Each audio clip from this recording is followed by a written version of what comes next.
Il y a des jours où les avions ne laissent aucune traînée dans le ciel et d'autres où... Mais pourquoi?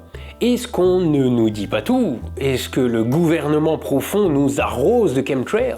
Bon, déjà, si on nous arrose de produits chimiques nocifs en les répandant à 10 km d'altitude, tout le monde, absolument tout le monde est touché. Pourtant, les élites se promènent à l'air libre, donc peut-être que la vérité est ailleurs. D'abord, regardons un peu un moteur d'avion de ligne. Ce genre de sèche-cheveux sous stéroïdes consomme du kérosène, et chimiquement, c'est pas tout à fait juste de dire que c'est du diesel, mais bon, c'est pas faux non plus. Or, un moteur diesel, ça rejette quoi?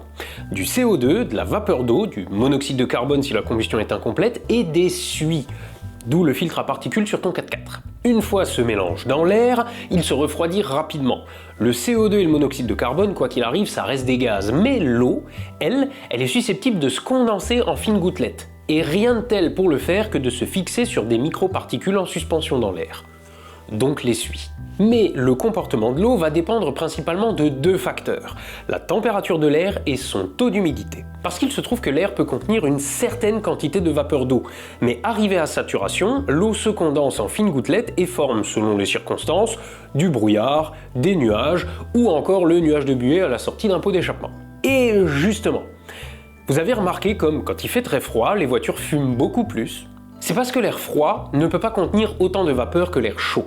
Il est saturé beaucoup plus vite. C'est aussi pour ça qu'il y a plus facilement du brouillard quand il fait froid. Et bah l'échappement des avions, c'est exactement pareil. Quand l'avion traverse une masse d'air chaud, la vapeur en sortie des moteurs reste sous forme de gaz.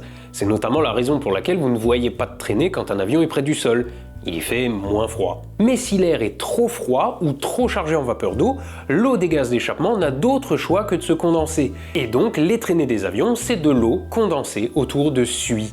D'ailleurs, vous avez déjà remarqué, je pense, que les traînées ne sont pas collées à l'avion, mais le suivent de près. Bah c'est simplement parce que les gaz d'échappement sont chauds, donc l'eau est sous forme gazeuse, et quand quelques instants plus tard elle s'est suffisamment refroidie, bah là elle se condense. Et là où c'est rigolo, c'est que vous pouvez vous trouver sous, en altitude, une masse d'air chaud d'un côté et une masse d'air froid de l'autre, et quand l'avion passe de l'une à l'autre, ces traînées changent d'épaisseur, apparaissent ou disparaissent. Et une fois l'eau condensée en micro-gouttelettes, elle est aussi susceptible de geler. Bah ouais, il fait vite moins 40 là-haut. Et elle va ainsi rester sous forme de glace, potentiellement pendant de longues heures. Les vents en altitude vont alors la disperser, et c'est pour ça que les traînées des avions s'étalent avec le temps. Bon, par contre, l'ensemencement de nuages, ça existe, hein, mais c'est ça.